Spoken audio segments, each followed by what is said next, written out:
Hello बच्चों, welcome back to my YouTube channel maths by Aakash sir. आज हम लोग पढ़ने वाले हैं relation and function in one shot. Relation और फंक्शन आज हम दोनों चीज़ें जो हैं एक ही शॉट में, पूरे एक ही क्लास में पूरा दोनों को बच्चों एंड कर देंगे बच्चों। तो समझते हैं बच्चों, स्टार्ट करते बिना टाइम वेस्ट किए हुए और समझते हैं रिलेशन एंड फंक्शन। पहले हम लोग समझेंगे रिलेशन के बारे में, फिर समझेंगे फंक्शन के बारे में, ठीक है बच्चों। तो सबसे पहले देखिए बच्चों, आप लोग को पढ़ना पड़ेगा ऑर्डर्ड पेयर। आप लोग को ऑर्डर्ड पेयर पता होना चाहिए। देखिए समझिए यहाँ पे ऑर्डर्ड पेयर क्या होता है। जब हम लोग एलिमेंट्स को ऐसे ए कॉमा बी इस टाइप से लिखेंगे, इसको हम लोग ऑर्डर्ड पेयर बोलते हैं बच्चों। यहाँ पे क्या बोलते हैं बच्चों? ऑर्डर्ड पेयर बोलते हैं। ये इसका पहला एलिमेंट होता है, ये इसका क्या होता है बच्चों? दूसरा एलिमेंट होता है। ए कॉमा बी ऑर्डर्ड पेयर है। ये ऑर्डर्ड पेयर पहले जैसे हम लोग हाई स्कूल में पढ़ते थे चैप्टर कोऑर्डिनेट ज्योमेट्री, उसमें होता था बच्चों एक्स और वाई जो हम लोग बोलते थे उसको कोऑर्डिनेट बोलते थे, वो अब यहाँ पे ऑर्डर्ड पेयर कहलाएगा। ठीक है बच्चों। तो इसी में समझ लेते हैं कार्टेशियन प्रोडक्ट बच्चों। यहाँ पे क्या समझते हैं? कार्टेशियन प्रोडक्ट क्या होता है?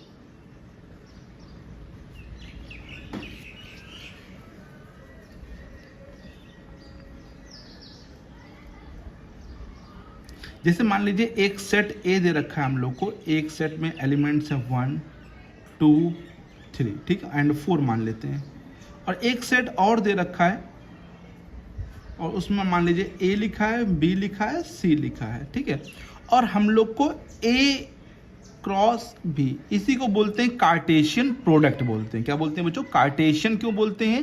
क्योंकि इसके अंदर जो एलिमेंट्स आएंगे वो ऑर्डर्ड पेयर टाइप में होंगे, इसीलिए इसको बोलते हैं कार्टेशियन प्रोडक्ट बोलते हैं। किस प्रकार से करते हैं समझते जल्दी से बच्चों। कार्टेशियन प्रोडक्ट करने के लिए आप लोग को जो पहले यहाँ लिखा है उसको पहले लिखेंगे। जैसे पहले यहाँ 1 लिखा है तो 1 और फिर b और फिर यहाँ पे a, तो 1 का क्या हो जाएगा a। फिर 1 का ही बच्चों ध्यान दीजिए, 1 का ही पहले a से, फिर 1 का ही बच्चों किससे होगा? b से। ऑर्डर्ड पेयर बनेगा 1 का c से। इसी प्रकार से हम लोग आगे अब 2 लेंगे, 2 comma a, 2 comma b, 2 comma c, 3 comma a, 3 comma B, right है, 3 कॉमा बी। ओके बच्चों, समझ में आया सभी लोग को। और इसी प्रकार से 4 से बनेगा तो 4 का ए से 4a, फिर यहाँ ले देते हैं 4 का बी से और 4 का किससे बच्चों बनेगा? सी से। ठीक है बच्चों, इसको बोलते हैं क्या? कार्टेशियन प्रोडक्ट बोलते हैं बच्चों। तो समझ में आया किस प्रकार से फाइंड करते हैं। तो अगर मान लीजिए ए क्रॉस बी में ऑर्डर्ड पेयर टाइप के एलिमेंट आएंगे, मान लीजिए एलिमेंट ए कॉमा बी है, सच दैट ये इस प्रकार से होगा, जो पहला एलिमेंट है वो पहले सेट में बिलोंग करेगा, पहला एलिमेंट पहले सेट में, और दूसरा एलिमेंट दूसरे सेट के अंदर बिलोंग करेगा। पहला एलिमेंट पहले सेट में, दूसरा एलिमेंट दूसरे सेट में बिलोंग करेगा। ये काफ़ी ध्यान रखिएगा आप लोगों को। जैसे पहला एलिमेंट है तो ये ए में है और दूसरा एलिमेंट है तो दूसरे सेट बी में होगा बच्चों, ठीक है। अगर इसे मैंने मान लीजिए ए क्रॉस बी बोल दिया, इसके अंदर एलिमेंट है बी कॉमा ए, ठीक, बी कॉमा ए बोल दिया, तो सच दैट जो बी होगा वो कहाँ बिलोंग करेगा? पहले सेट में, पहला एलिमेंट पहले सेट में, और दूसरा एलिमेंट जो ए है वो कहाँ बिलोंग करेगा बच्चों? बताइए, वो बी में बिलोंग करेगा। इसका ये मतलब हुआ कि ए क्रॉस बी और बी क्रॉस ए जो है वो सेम नहीं होते हैं, दोनों क्या होते हैं? अलग अलग होते हैं, बी क्रॉस ए, ठीक है बच्चों। A cross B does not equal to B cross A होता है। ये चीज़ काफ़ी आप लोग ध्यान रखना बच्चों। तो सभी को बच्चों को ये आ गया कार्टेशियन प्रोडक्ट क्या होता है, ये सब लोग को आ गया, कोई दिक्कत तो नहीं। इसके भी लिखने के 2 तरीके होते हैं बच्चों। जैसे कि सेट में लिखने के 2 तरीके होते थे, रोस्टर और सेट बिल्डर, उसी प्रकार से कार्टेशियन के लिखने के 2 टाइप हैं। ए मतलब ये कार्टेशियन प्रोडक्ट लिखने के 2 टाइप हैं, एक है रोस्टर मेथड और दूसरा है बच्चों क्या? सेट बिल्डर मेथड, ठीक है बच्चों। जो ये लिखा हुआ देख रहे हैं आप लोग, ये कौन सा मेथड है? रोस्टर मेथड है। दूसरा सेट बिल्डर, उसमें हम लोग को प्रॉपर्टी लिखनी पड़ती है। क्या प्रॉपर्टी है बच्चों यहाँ पे, ठीक है बच्चों। तो चले आगे बच्चों, कार्टेशियन प्रोडक्ट आ गया होगा आप लोग को। अब देख लेते हैं बच्चों क्या रिलेशन आप जानते हैं बच्चों यहाँ पे।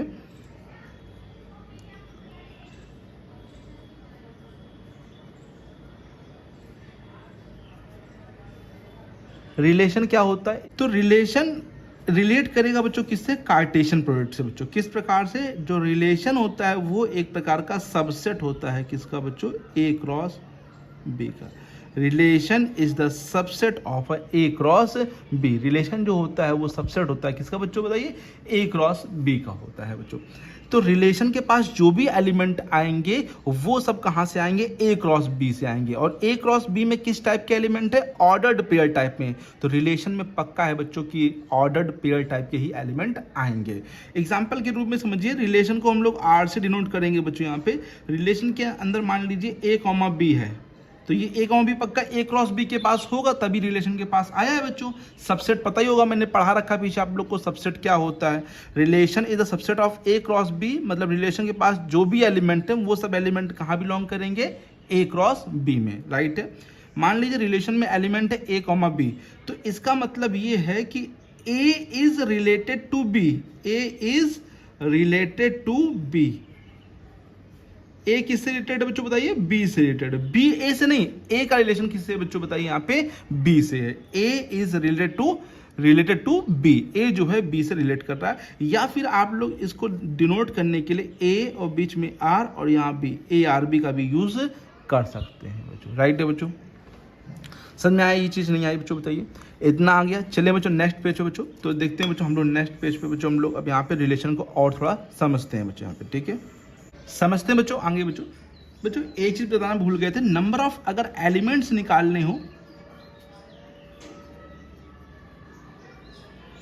Number of elements in A cross B, अगर कभी भी आप लोग को ए क्रॉस बी के अंदर एलिमेंट निकालने हो तो आप लोग सिंपल कर सकते हैं, एन ए के एलिमेंट जो हैं, जो ए सेट ए में जितने एलिमेंट वो इनटू सेट बी में जितने एलिमेंट है, ये आप लोग यहाँ से निकाल सकते हैं।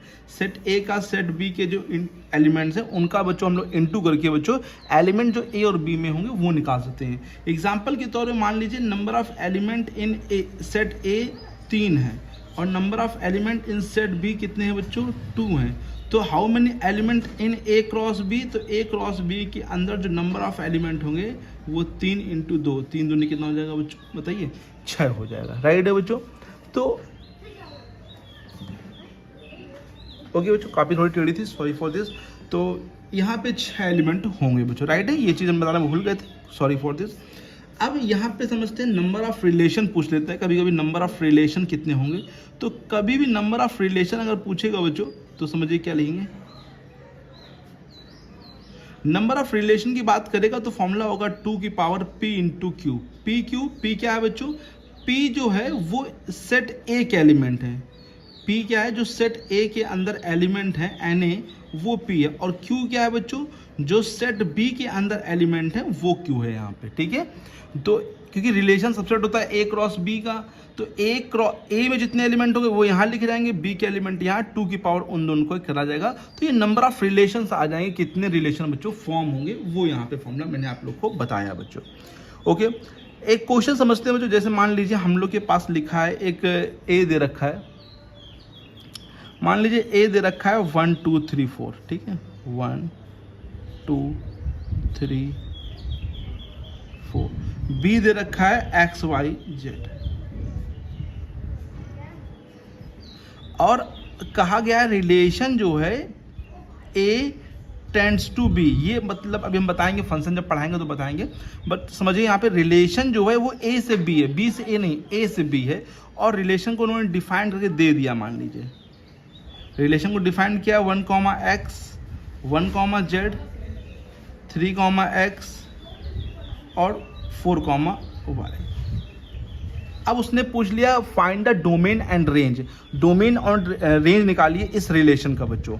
तो कभी भी डोमेन अगर बोल देगा रिलेशन को फाइंड करने के लिए बच्चों, तो डोमेन जो होता है वो पहला एलिमेंट होता है, जो फर्स्ट एलिमेंट है ऑर्डर्ड पेयर का, उसको हम लोग डोमेन कहते हैं। जैसे यहाँ फर्स्ट एलिमेंट क्या है, 1 है, फिर 1 है, फिर 3 है, फिर 4 है। तो 1 फिर 1 नहीं लिखेंगे, कोई एलिमेंट रिपीट तो होता नहीं सेट में, तो 1 फिर क्या लिखेंगे 3, फिर क्या लिखेंगे बच्चों बताइए 4, 1 3 4। और रेंज पूछ लेगा बच्चों, तो रेंज समझिए क्या होता है, रेंज जो होता है वो सेकेंड एलिमेंट होता है, x और z, फिर x आया तो रिपीट तो करेंगे नहीं, तो यहाँ पे फिर क्या लिखेंगे y, x, z and y। तो ये क्या हो गया बच्चों, इसका रेंज। तो पहला एलिमेंट डोमेन कहलाता है, सेकंड एलिमेंट क्या होता है, रेंज कहलाता है बच्चों। राइट है बच्चों। तो इस टाइप से क्वेश्चन समझिए कि डोमेन और रेंज रिलेशन का कभी पूछ लेता है तो पहला एलिमेंट डोमेन का होता है, दूसरा एलिमेंट रेंज का होता है, जो भी ऑर्डर्ड पेयर में लिखे हैं बच्चों।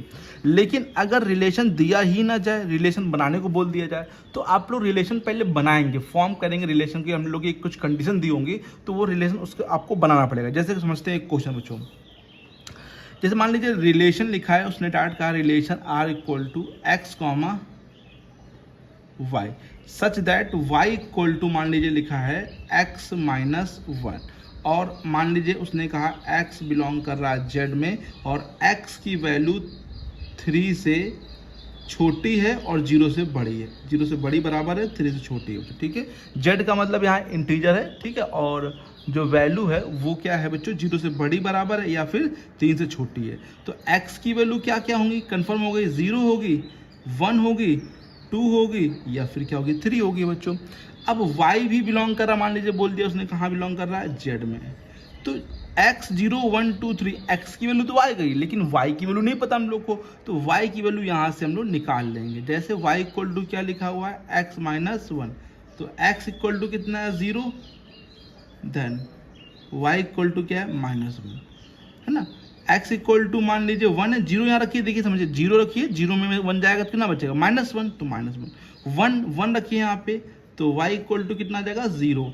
फिर 2 रखिए बच्चों, 2 यहाँ रखिए, 2 में से 1 जाएगा तो 1 आ जाएगा, और x जगह 3 रखिए बच्चों, तो y इक्वल टू 3 बन जाएगा 2। तो रिलेशन जो है वो बन जाएगा बच्चों, ध्यान समझिए, पहले x फिर y, तो पहले बन जाएगा 0 कॉमा माइनस का 1, दूसरा बन जाएगा 1 कॉमा 0, तीसरा बन जाएगा 2 कॉमा 1, और चौथा बन जाएगा 3 कॉमा 2। और ये क्या है बच्चों, रिलेशन है बच्चों। राइट है, पहला एलिमेंट डोमेन कहलाएगा, दूसरा एलिमेंट क्या कहलाएगा बच्चों, रेंज कहलाएगा, अगर डोमेन और रेंज पूछता है तो बच्चों। बताइए क्या ये चीज़ आ गई आप लोग को, बताइए बच्चों, ये चीज़ आ गई होगी आप लोग को। जहाँ तक आइडेंटिटी रिलेशन आपको बता देते हैं क्या होता है, इसको भी थोड़ा जान लीजिए। आइडेंटिटी रिलेशन,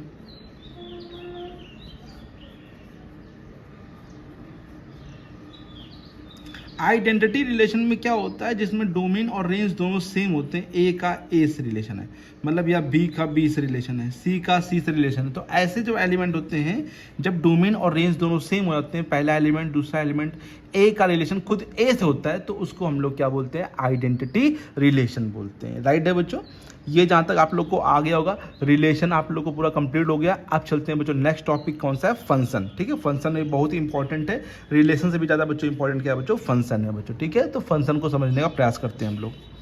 आप समझते हैं बच्चों फंक्शन, बच्चों यहाँ पे रिलेशन हो गया बच्चों। तो देखिए मैथ में कितना अच्छा, पहले रिलेशन ही होगा और फिर बाद में क्या होगा, फंक्शन होगा बच्चों। ठीक है, तो फंक्शन क्या होता है समझिए बच्चों। फंक्शन को हम लोग पहले यहाँ पर ये जो टेंड वाला वो समझ लेते हैं, एफ ए टेंड पढ़ते हैं बच्चों, ए टेंड टू बी, ये लिखना तो कंपलसरी है जब भी फंक्शन होगा बच्चों, क्योंकि ये बड़ा इंपॉर्टेंट चीज़ है, बच्चे इसको पढ़ते नहीं है ना। यही तो मेन चीज़ है, फंक्शन को जब तक ये नहीं ध्यान देंगे तब तक आप लोग पहचान नहीं पाएंगे फंक्शन है कि नहीं है बच्चों। ठीक है, एफ सच दैट, एफ का मतलब फंक्शन है, A to B, A tend to B, मतलब ए से बी की तरफ है बच्चों। ए से कहाँ पर है, बी की तरफ, बी से ए की तरफ नहीं, ए से बी की तरफ है बच्चों। कि मतलब कि ए के एलिमेंट पहले आएंगे और बी के एलिमेंट बाद में आएंगे। राइट है, इसका ये मतलब है। तो फंक्शन क्या होता है, फंक्शन को समझिए ध्यान से। फंक्शन जब कोई भी रिलेशन लिखा है, जैसे कोई भी रिलेशन आप लोग पढ़ के आए, रिलेशन किसका सबसेट होता है बच्चों, ए क्रॉस बी का। अब कोई भी रिलेशन फंक्शन कब कहलाएगा ये समझिए, रिलेशन दे रखा है, फंक्शन कब कहलाएगा ये समझिए ध्यान से। फंक्शन होने के लिए ये ध्यान दीजिए, every element of A, every element of A, हर एक एलिमेंट ए का होना, every element of A is compulsory. हर एक एलिमेंट ए का होना बच्चों क्या है, कंपल्सरी है। Every element of A is compulsory in F. A का हर एक एलिमेंट होना कंपलसरी है। कोई भी एक एलिमेंट छूट गया ना, लेफ्ट हो गया ना, तो फिर फंक्शन नहीं कहलाएगा। एंड सेकेंड चीज, नो एलिमेंट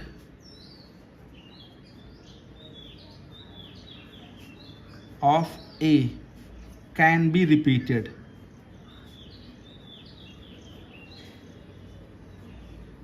कोई भी एलिमेंट ए का रिपीट नहीं कर सकता, ये भी कंडीशन है। तो एवरी एलिमेंट ऑफ ए का हर एक एलिमेंट होना कंपलसरी है, कोई भी एलिमेंट लेफ्ट नहीं होना चाहिए, और no element of A can be repeated, कोई भी एलिमेंट ए का रिपीट नहीं हो सकता बच्चों। इसमें देखिए आप बी की बात नहीं की गई, तो बी की बात नहीं की गई इसका मतलब ये बी के एलिमेंट छूट भी सकते हैं और बी के एलिमेंट रिपीट भी कर सकते हैं, ठीक है। दोनों यहाँ पे फॉलो करेंगे बी के लिए बच्चों यहाँ पे, ठीक है। बट ए के लिए एक कंडीशन है कि कोई भी एलिमेंट रिपीट नहीं होगा, ये बहुत अच्छी कंडीशन है जो कि हर बार दी जाती, कोई भी एलिमेंट रिपीट नहीं होगा और हर एक एलिमेंट होना कंपलसरी है, तभी क्या कहलाएगा बच्चों, वो फंक्शन कहलाएगा बच्चों, राइट है। फंक्शन के लिए भी डोमेन, रेंज और कोडोमेन होता है बच्चों, समझिए बच्चों। जितने भी ए के एलिमेंट होंगे, जैसे फंक्शन मान लीजिए इस प्रकार से हम लोग को लिख के दिया गया है a,1 b,2 और c,3, जो पहला एलिमेंट है वो क्या कहलाएगा बच्चों, डोमेन कहलाएगा। डोमेन अभी मैंने बताया डोमेन पहला एलिमेंट होगा। और ध्यान लगाइए आप लोग कि मैंने कहा फंक्शन में हर एक एलिमेंट ए का होना कंपलसरी है, तो इस सेट ए को ही आप डोमेन बोल सकते हैं यहाँ पे, राइट है। इस सेट ए को आप लोग क्या बोल सकते हैं यहाँ पे, डोमेन, क्योंकि अगर वो फंक्शन है तो पहला इसका हर एक एलिमेंट यहाँ पर होना चाहिए बच्चों, तो वो डोमेन बन जाएगा। तो यहाँ बोले डोमेन, चाहे यहाँ से डोमेन फाइंड करें, दोनों सेम चीज़ है। बट दूसरे सेट के लिए अलग चीज़ बना दी गई है। देखिए अगर हम रेंज की बात करें, सिर्फ सिंपल रेंज पूछें, तो रेंज यहाँ पे आप लोग को फंक्शन से देना पड़ेगा, क्या है फंक्शन, 1 2 3। बट अगर मैं कोडोमेन की बात कर लेता हूँ, मैं कोडोमेन की बात कर लेता हूँ, तो कोडोमेन ये नहीं होगा, कोडोमेन जो सेट बी दे रखा होगा, जो बी सेट पूरा है, उसको हम लोग क्या बोलेंगे, डोमेन का कोडोमेन। ये डोमेन तो कंफर्म है कि डोमेन चाहे यहाँ से चेक कर लो चाहे यहाँ से, डोमेन दोनों में सेम रहेगा। बट कोडोमेन बी के एलिमेंट हो सकता छूट भी जाए, हो सकता पूरे भी आ जाए, तो जो आ रहे हैं वो रेंज में जाएंगे और जो पूरा सेट है वो कोडोमेन में जाता है। तो इसीलिए कहते हैं रेंज के अंदर जितने भी एलिमेंट हैं वो सब सबसेट है किसका बच्चों, बोलो, कोडोमेन का बच्चों। Range is a subset of codomain. Range जो है क्या है, सबसेट है किसका बच्चों, कोडोमेन का बच्चों। यहाँ पे आप लोग को समझ में आ गया वो तो अच्छे से बच्चों। थोड़ा सा टेढ़ा जा रहा है अभी तक, कॉपी थोड़ा सा सीधा कर लेते हैं बच्चों, ठीक है, सही है। चलिए रेंज जो है वो क्या होता है, सबसेट होता है कोडोमेन का बच्चों। यहाँ पे समझ में आ गया बच्चों, यहाँ पे डोमेन और रेंज आ गया बच्चों। अच्छा, कई बार बच्चों डोमेन और रेंज निकालने को पूछ लेता है कि फंक्शन हम लोग को दिया जाएगा, डोमेन और रेंज फाइंड करिए। जैसे मान लीजिए कोई क्वेश्चन आ गया, fx इक्वल टू फ्रैक्शन में कोई क्वेश्चन आ गया, जैसे x अपॉन में x² माइनस 3x प्लस 2। अब आप लोग जब ये फंक्शन को देखते हैं और हमें पाई चाहिए इसका डोमेन, अभी रेंज नहीं बता रहे, अभी आप लोग को डोमेन बता रहे हैं। डोमेन जब आप लोग को फाइंड करना होगा तो आप लोग को ये मालूम है डोमेन जो होता है वो पहला एलिमेंट होता है। तो यहाँ पर आप लोग जो x देख रहे हैं, जो x जो रखेंगे वैल्यू, वो डोमेन में है। तो क्या आप लोग यहाँ हर एक वैल्यू पुट कर सकते हैं क्या? अगर ज़रा देखिए ध्यान से, क्या आप लोग यहाँ पे हर एक वैल्यू पे आंसर पाएंगे? नहीं बच्चों, ऐसी यहाँ पर वैल्यूज होंगी जहाँ पर इसका कोई भी आंसर नहीं आएगा। जहाँ पे इन्फिनाइट आंसर आ गया बच्चों, वो इसके लिए नहीं मान्य होगा बच्चों। इन्फिनाइट कब आएगा? जब नीचे क्या आएगा? 0 आएगा। तो मतलब नीचे 0 नहीं आना चाहिए बच्चों, है ना। या फिर कब नहीं आंसर आएगा? या माइनस आ गया अंडर रूट के अंदर, तब भी बच्चों वो आंसर नहीं लिया जाएगा। तो वो x की वैल्यू यहाँ पे नहीं हो सकती, क्योंकि अगर वो होगी तो फंक्शन नहीं कहलाएगा, क्योंकि उस पर कोई वैल्यू ही नहीं आ रही यहाँ पर। तो उन दोनों को वहाँ से हटाना पड़ेगा। तो इसके लिए आप लोग को जब भी फ्रैक्शन में कुछ भी लिख के आए उसको 0 मान लीजिए। x² फ्रैक्शन में जो मतलब डिनोमिनेटर में जो लिखा है बच्चों, फ्रैक्शन का मतलब मेरा कहने मतलब जो डिनोमिनेटर में लिखा है उसको 0 मान लीजिए। आप लोग समझ लीजिए बच्चों, यहाँ पे रिकॉर्ड नहीं हुआ, ये मैंने कर दिया और रिकॉर्ड नहीं हो पाया, सॉरी फॉर दिस, ठीक है। ये यहाँ से मैंने पूरा कंप्लीट कर दिया और रिकॉर्ड ही नहीं हुआ हो पाया बच्चों, ठीक है। तो दोबारा कर देते हैं। देखिए बच्चों, फैक्टर करेंगे, 2 का फैक्टर करिए 3 आ जाए, तो 2 1 -2 -1 और ये +2, ठीक है। 2 के फैक्टर करना है 3 मालूम है आप लोग को, 2 1 जा 2, 2 + 1 होगा, लेकिन माइनस लगा है तो दोनों माइनस में। x कॉमन ले लेंगे, x -2, 1 कॉमन ले लेंगे, x -2, x -2 दोनों में कॉमन हो जाएगा और x -1 यहाँ पे बच जाएगा। x -2 = 0 तो x = 2, x -1 = 0 तो x = क्या हो जाएगा? 1 हो जाएगा। तो इसका मतलब जो डोमेन होगा वो होगा r माइनस 1,2, मतलब r के अंदर रियल नंबर के अंदर 1,2 नहीं हो सकता है, क्योंकि 1,2 अगर यहाँ होगा तो इसका आंसर इन्फिनाइट आ जाएगा, जो कि यहाँ पे मान्य नहीं है, इन्फिनाइट नहीं आना चाहिए यहाँ पे, ठीक है। हर एक x की वैल्यू पे कुछ ना कुछ आंसर आना चाहिए, है ना, रियल नंबर आना चाहिए, कॉम्प्लेक्स नंबर नहीं आ सकता बच्चों, और अपॉन में 0 भी नहीं आ सकता बच्चों, ओके। जो जिस पे आ रहा है उसको हटा दीजिए, जैसे मैंने यहाँ 1 और 2 पे बात की कि 1 और 2 पे रखने पर ये नीचे क्या आएगा 0, क्योंकि इक्वल में 0 मान के चले तो 0 आंसर देगा 1 और 2 पे, तो 1 हटा दीजिए, 1 और 2 हटा दीजिए, तो r माइनस 1,2, राइट है बच्चों। तो ये बच्चों हो गया रिलेशन एंड फंक्शन पूरा कंप्लीट बच्चों, ठीक है बच्चों। तो इस प्रकार से आप लोग पूरा कर सकते हैं, ठीक है। और अगर आपके पास कोई क्वेश्चन है या कोई भी ऐसी प्रॉब्लम है जो आप लोग को नहीं समझ में आई है, दोबारा पूछना तो आप पूछ सकते हैं बेफिक्र होकर बच्चों, ठीक है। उसको मैं दोबारा फिर से बता दूंगा, ओके बच्चों। तो मिलते हैं बच्चों नेक्स्ट क्लास में और भी इंपॉर्टेंट क्वेश्चनों के साथ, तब तक के लिए thank you so much, keep learning keep practising.